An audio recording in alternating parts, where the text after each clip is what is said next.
Gagal ginjal kronis adalah kelainan yang mengenai organ ginjal yang timbul akibat beberapa faktor. Biasanya timbul secara perlahan dan sifatnya menaun. Fakta penyakit ginjal kronis, menurut Global Burden of Disease 2018, CKD penyebab kematian nomor 18 di dunia. Sebanyak 50% di Indonesia menderita penyakit ginjal dan mengalami kematian. Tanda dan gejala penyakit ginjal kronis adalah tekanan darah tinggi, perubahan kualitas buang air kecil dalam sehari, adanya darah dalam urin, lemas serta sulit untuk tidur, sakit kepala, kehilangan nafsu makan.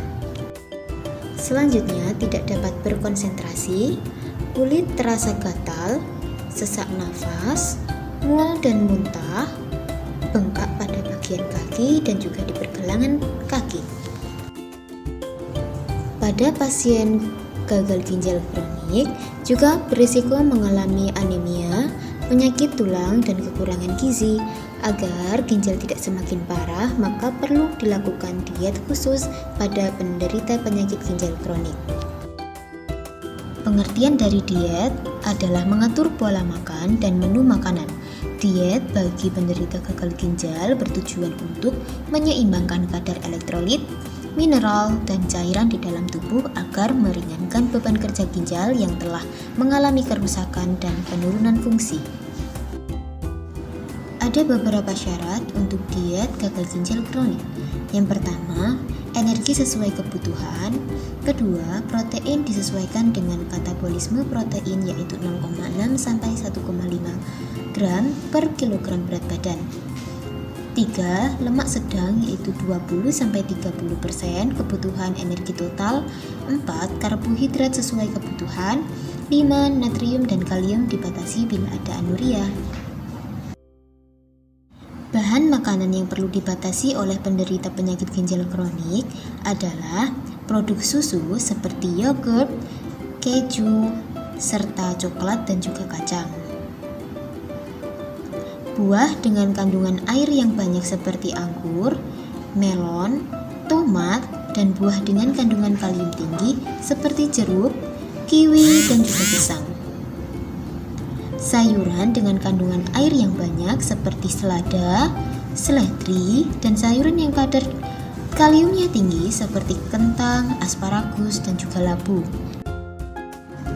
Adapun jenis makanan yang baik untuk dikonsumsi bagi penderita penyakit ginjal kronik, yaitu ada buah apel, nanas, pir, dan juga buah ceri, serta nasi, bihun, jagung, kentang, makroni, mie, tepung-tepungan, singkong, ubi, selai, dan juga madu.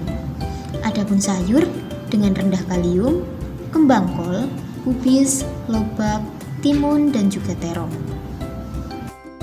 Di sini ada beberapa contoh makan makanan yang dapat diolah saat makan pagi, sore, dan juga malam. Contohnya di pagi hari bisa makan nasi, pepes teri basah, dan tumis tauge. Seling untuk jam 10 bisa dengan menyemil puding. Untuk sore harinya bisa makan nasi ayam panggang, telur mata sapi, tempe mendoan urapan. Selingan jam 16 bisa menyemil kue talam. Pada malam hari bisa makan nasi, ikan, tahu tauco, perkedel, tahu tumis, kangkung, dan juga sayur pepaya. Untuk ngemil di jam 21 bisa makan roti-rotian bakar atau roti sekali lain. Pengaturan keseimbangan cairan pada penderita gagal ginjal kronik atau CKD. Pada pasien CKD atau penyakit ginjal kronik yang sedang menjalani HD atau hemodialisis secara rutin sering mengalami kelebihan volume cairan dalam tubuh. Hal ini disebabkan penurunan fungsi ginjal dalam mengekskresikan cairan di dalam tubuh tidak normal. Penyebab kelebihan cairan pada pasien gagal ginjal kronis bisa disebabkan oleh kurangnya pengetahuan tentang cairan yang telah dikonsumsi. Kedua, kebutuhan konsumsi jumlah cairan tidak sesuai. Ketiga, pengendalian asupan cairan yang salah. Tanda kelebihan cairan pada pasien CKD atau penyakit ginjal kronik. 1. Kenaikan berat badan dengan cepat. 2. Sakit kepala yang terus-menerus. 3. Sesak nafas. 4. Kram pada perut dan juga perut terasa kembung. 5.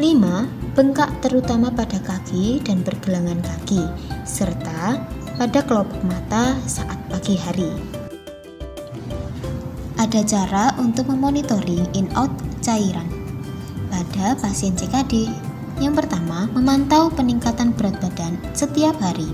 Kedua, memastikan tekanan darah stabil di batas normal. Ketiga, pemantauan tidak adanya pembengkakan pada kaki, pergelangan, dan juga bagian mata. Manajemen pengaturan haus pada gagal ginjal kronik bisa dengan menghindari konsumsi makan makanan yang manis dan juga menghindari konsumsi makan makanan yang tinggi natrium atau lemak yang tinggi, seperti food junction atau makan makanan yang cepat saji. Adapun manajemen rasa haus pada gagal ginjal kronik dengan cara bahan makanan yang dibatasi namun dapat menghambat rasa haus, seperti tinggi kalium itu juga boleh dikonsumsi namun dibatasi dan tidak boleh mengkonsumsi berlebihan, seperti semangka, bayam, tomat, timun, dan juga pisang. Adapun tips dan juga trik untuk menghambat rasa haus pada pasien penyakit ginjal kronik atau pasien CKD, yaitu bisa mengulum es batu dinilai sangat efektif untuk mengurangi rasa haus yang dialami oleh pasien gagal ginjal kronik, menurut Sake Miharjo 2018. Selanjutnya, ada tips lagi tentang mengunyah permen karet dengan rendah gula dapat merangsang kelenjar ludah, sehingga menghambat rasa haus yang sangat berlebihan, menurut Firman DKK 2015.